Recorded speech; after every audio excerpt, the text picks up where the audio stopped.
نحمده ونصلي على رسوله الكريم اما بعد فاعوذ بالله من الشيطان الرجيم بسم الله الرحمن الرحيم وقل جاء الحق وزهق الباطل ان الباطل كان زهوقا آمنت بالله صدق الله العظيم وصدق رسوله النبي الكريم الامين۔ حضرات ذی وقار، آج سوال یہ ہے کہ اکثر یہ سوال کیا جاتا ہے کہ نماز فجر کے حوالے سے، اس کی سنتوں کے حوالے سے، کہ اگر کوئی بندہ نماز فجر پڑھنے کے لیے آتا ہے تو جماعت کھڑی ہو جاتی ہے، تو آیا کہ وہ سنت فجر پہلے پڑھے گا یا وہ جماعت میں شامل ہو جائے گا؟ کیونکہ بعض لوگوں کا یہ کہنا ہے کہ وہ سنت فجر کو چھوڑ دے جب جماعت کھڑی ہو جائے۔ تو ہمارا یہاں پہ کیا موقف ہے؟ تو میں آپ کو اس کا جواب بتاتا ہوں کہ سنت فجر کے حوالے سے جو ہمارے مفتیان کرام نے جو فتویٰ دیا ہے وہ یہ ہے کہ اگر آنے والا اس وقت آیا ہے کہ اس کو یقین کامل ہے کہ میں سنت فجر پڑھ کے جماعت میں شامل ہو جاؤں گا، تو اس کے لیے یہ ہے کہ وہ سنت فجر پہلے پڑھے پھر وہ جماعت میں شامل ہو جائے۔ لیکن اگر اس کو یقین قلب نہیں، اطمینان قلب نہیں کہ میں شامل ہو سکوں گا یا نہیں، تو اس کے لیے پھر یہ ہے کہ وہ جماعت میں شامل ہو جائے، سنت فجر کو چھوڑ دے۔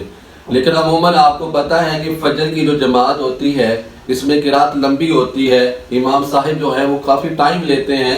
تو عموماً ایسا ہوتا ہے کہ بندہ سنت فجر پڑھ کے جماعت میں سلام سے پہلے شامل ہو جاتا ہے۔ تو اگر ایسی کنڈیشن ہے کہ بندہ سنت فجر پڑھ کے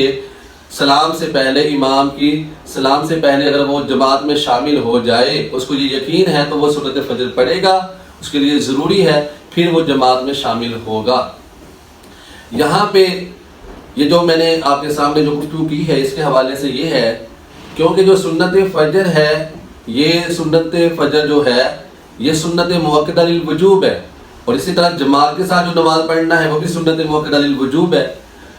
اور یہاں پہ دونوں کا حکم تقریباً سیم ہے، برابر ہے، اور ہم نے دونوں پہ عمل کرنا ہے۔ تو الحمدللہ یہ ہمارا ایک طریقہ کار ہے اہل سنت کا کہ ہم سنت فجر کو بھی پڑھتے ہیں اور پھر ہم جماعت میں بھی شامل ہو جاتے ہیں۔ لیکن وہ بعض لوگ جو کہتے ہیں کہ نہیں جی، جب جماعت کھڑی ہو جائے، اقامت ہو جائے، امام اللہ اکبر کہہ دے تو پھر سنت فجر نہیں پڑھی جائے گی۔ تو ان کے لیے میں جواب دینا چاہتا ہوں کہ یہ میرے سامنے جو ہے صحیح مسلم شریف ہے، تو امام مسلم نے اس کے اندر یہ روایت پیش کی ہے۔ تو نبی کریم علیہ السلام سے یہ میرے آقا کا فرمان ہے، حضرت عائشہ سے یہ روایت ہے، میرے آقا علیہ السلام نے ارشاد فرمایا کہ عن النبی صلی اللہ علیہ وسلم انہ قال فی شان رکعتین عند طلوع الفجر لہما احب الی من الدنیا جمیعا۔ میرے آقا کا فرمان، میرے آقا فرما رہے ہیں کہ فجر جب طلوع ہو جائے تو اس وقت، یعنی جب فجر کا ٹائم شروع ہو جائے، تو حضور فرماتے ہیں میرے نزدیک دنیا اور دنیا کے اندر جو کچھ بھی ہے اس سے بہتر یہ ہے کہ میں فجر کی 2 سنتیں پڑھوں۔ یہ میرے آقا علیہ السلام کو اتنی محبوب تھی، اتنی محبوب ترین تھی کہ حضور فرماتے ہیں کہ دنیا اور دنیا کے اندر جو بھی ہے، دنیا ما فیہا، اس سے بہتر یہ ہے کہ سنت فجر جو ہے پڑھی جائے۔ یہ میرے آقا علیہ السلام کی محبوب ترین یہ سنتیں تھیں۔ تو اس حوالے سے یہ کیا جائے گا، پہلے سنت فجر پڑھی جائیں گی، پھر اس کے بعد جو ہے وہ جماعت کے اندر شامل ہوا جائے گا۔ حضرات ذی وقار، پھر اس پہ دوسرا سوال یہ آتا ہے کہ جو سنت فجر جس نے رہ گئی ہے، یعنی کہ وہ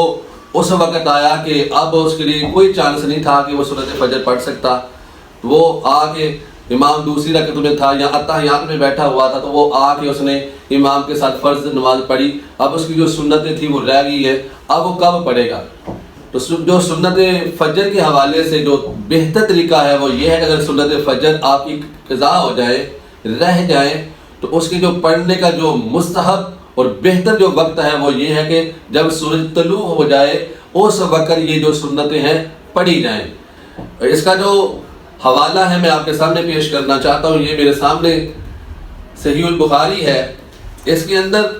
میرے آقا علیہ السلام کا فرمان ہے۔ میرے آقا علیہ السلام نے ارشاد فرمایا، حدیث نمبر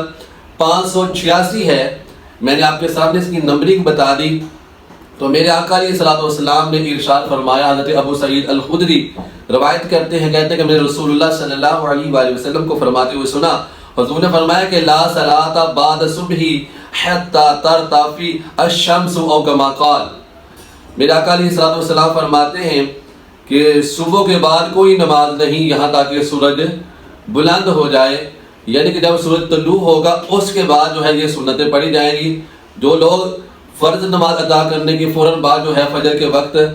نماز کے بعد جماعت کے بعد فوراً سنتیں پڑھنا شروع ہو جاتے ہیں تو ان کے لیے یہ ہے کہ وہ اس وقت نہ پڑھیں بلکہ انتظار کریں جب سورج طلوع ہو جائے تو سورج کے طلوع ہونے کے 20 منٹ کے بعد جو ہے آپ سنت فجر پڑھیں۔ تو یہ میں نے آپ کے سامنے پیش کیا کہ نبی کریم علیہ الصلوۃ والسلام نے منع کیا تھا کہ فجر کے بعد جو ہے نماز نہ پڑھی جائے یہاں تک کہ سورج طلوع ہو جائے۔ تو حضرات ذی وقار میں نے آپ کے سامنے یہ مسئلہ پیش کیا ہے۔ اللہ تبارک و تعالی ہمیں